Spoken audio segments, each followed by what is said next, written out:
وحل الله سود جاي سبحانه وتعالى وليه يا وح ويدي سنة عن سينا يا دم بداف ويدي سنة عن قدام بدافع يا محنا قدام بدن محي منطقنا نجا مشاكل بدن عبادة قيام الليل وأنا أصبرنا قيام الليل كدو أهان لهن ما بجعلان لهن بدون إن نسيج جوجنا أي ده جرين تنام عيون وأخرى تقوم تصلي وتدعو السميع العليم فذلك وقت نزول الإله نزولا يليق به في علاه. وحلقة لحات ومجالس الخير حلقة أنا وحنا كيف فائدة إن شاء الله تعالى أرهن أو منطقنا أن أو فائدة سنة كرنو خاصة بشهر أن كجرنا رمضان عبادة أو إلهي سبحانه وتعالى عبادة كلود وهذا كمدة أيان اسكبرها رجنين إن شاء الله تعالى ولا الواحد تهي عبادة سي عبادة لو يقان قيام الليل هبين كل استاغو أو الله درتي لو استاغو waxaad ogsoon tihiin ilaahay subxaanahu wa tacaala wuxuu mutaqaanaa inoo hagaajiyey habeen iyo maalinka saa mutaqaanaa inoolasheen u raadsano litabtaguu min fadlih habeenkana mutaqaanaa si aan mutaqaanaa u nasano wajacalna alleyla libaasa marka walaalayaal habeenka dadka mu'miniinta oo ilaahay subxaanahu wa tacaala u amaanay quraanka dhaxdiisa waxaa ka mid ah adoomaha alle kuwa habeenka dugsada habeenka yani u hiiloowa oo mataqaanaa ay ku suga habeenkii yani ilaa mataqaanaa ay ku tilmaameen qaarkoodii waxay ilaaliyaan sida uu ilaalin habeenka ilaalinayaan inuu habeenku soo galo macnaha sida ninka mataqaanaa arijarka arigiisa uu ilaaliyo ilaa mataqaanaa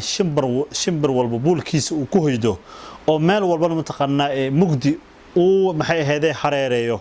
markaas ay istaagayaan adoomahaasi waxay mataqaanaa istaagayaan gumudahooda inay istaajiyaan alla ay istaagayaan salaatul leyl ay istaagayaan waxayna mataqaanaa akhrinayaan quraan habeenkooda mataqaanaa wuxuu yani waxay mataqaanaa ku dhamaysanayaan habeenkoodii salaad sujuud rukuuc duco وهن إيو رجع وصدق الله سبحانه وتعالى تلمامي أمن هو قانت آناء الليل ساجدا وقائما يحذر الآخرة ويرجو رحمة ربه يعني وادت تاغن قائمة يعني الشكل الآن والتاغيهين ولكن التاغيهين يعني قلب قوضه قده الدرين كودي وحويه من تقرنا عبس الله يكبوحده oo naxariista Allah rajeeyo jannadiisi ilaahay dambadhaafkiisa ay rajeynayaan dhinaca kalena cadaabta Allah iyo mataqaanaa maxay ahayd xisaabtanka Allah ay ka baqayaan labadaas xaal ay u dhaxayaan Allah wuxuu ku tilmaamay inay yihiin ibaadur rahmaan adoomaha Allah naxariista badan adoomihiis inay yihiin tilmaamo ayuuna ka bixiyay waxa kamid ah tilmaamtoodii inuu yiri walladina yabituuna li rabbihim sujadan wa qiyama وكو منطقنا هبين كودا بريا وهبين كودا كودا ميستا بريا الله سبحانه وتعالى حاليهن كو منطقنا سجود سنو تاغن سجدا وقياما قيام كهبين كل هبين كمركز صلاة الليل ولا وفضيلة آد منطقنا يعني فضل وين وله وحا منطقنا فضل هذا كما النبي عليه الصلاة والسلام ودائم جريبة حالة والبا سو سفرة asagoo mataqaana nagi dhammaan uu nabi kaleey salaatu wasalaam uu laazimi jiray Aisha waxay leedahay nabiga kama tagin salaatul leyl haduu xanuunsada ama ahan uu kari waayana fadhiga ayuu ku tukan jiray sallallahu alayhi wasallam wuxuu ahaa mid istaago qiyaamka u istaaga ilaa cirbihiisa ka dadilaacan ay leedahay Aisha nabiyow ilaahay dambiga kii hore kii dambe uu dhaafay maxaa mataqaana isku dhibaysaa markaasuu yiri afala akuna abdan shakura miyanan ahaninin adoon alla kaga shukriyo nicmooyinkiisa hadaba walaalayaal bishaan aan ku jirno ramadaan qofka wuxuu awoodaa in cibaadooyinka noocaas naftiisa uu baro si maxay ahaydeen maalmaha kale oo aan ramadaanka ahayn oo uu faa'iideysto cibaadadaasi uu hagaajiyo uu istaago qiyaamka haba yaraatee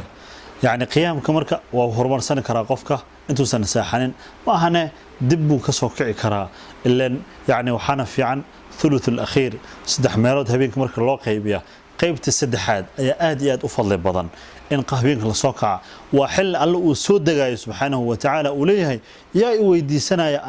an ajiibaya yaa wax i weydiisanaya an siinaya yaa dambi dhaaf i weydiisanaya an u dambi dhaafaya maxaa naga dib badan maxay mantaqanaa naga mashaakil badan oo maxay ahayd aragtay humuumta iyo murugada maxay ahayd adduunyada nahareereeyay ilaa mantaqanaa dadka qaar aad moodidba inay waalihiin mana waalne waxay mantaqanaa ka tambadiyay fikirka iyo murugada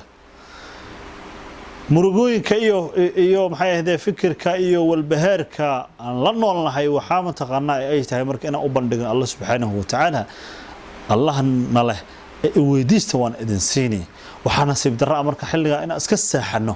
oo habeenka sida uu ku dhamaado adoon mantaqanaa waxba warnahayninba oo mantaqanaa ilaa fadliga dhan u dhaco weega uu ku bariyo adoon waxba ziyadsanin marka walaalayaal cibaadada qiyaamul layl waana asbarna marka dadkii wanaagsanaa hore waxa kamid ah in habeenka aad ugu hiloobi jireen oo habeenka aad u mantaqanaa riyaaqi jireen ilaa qaarkood ay dhaheen sida Suleymaan Daarimi iyo ragii lamid aha adduunyada ma jeclaan lahayn inaan ku sii noolaano lawla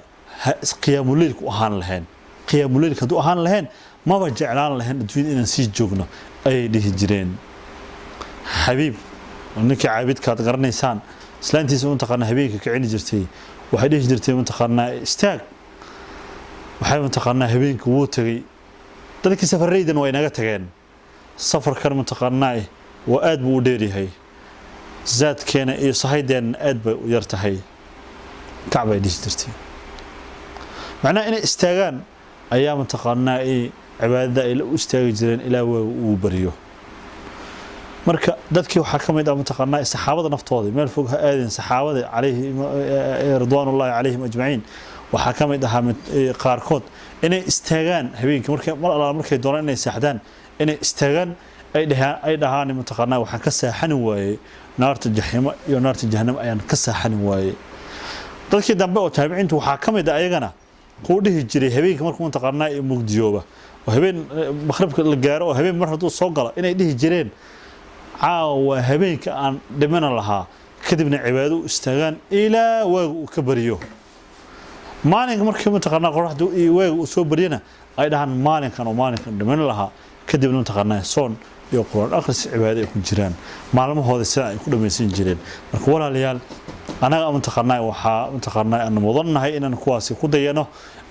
saan mantaqanaa maxal dhahayay ugu faa'iideysano fadliga weyn aan u helno waxa iska daarbina marka insha Allah ta'ala dhamaanteen nafteena ku tarbiyayno maxay ahayd cibaadada aad iyo aadka u qiimaha leh hada wabillahi tawfiiq wassalamu alaykum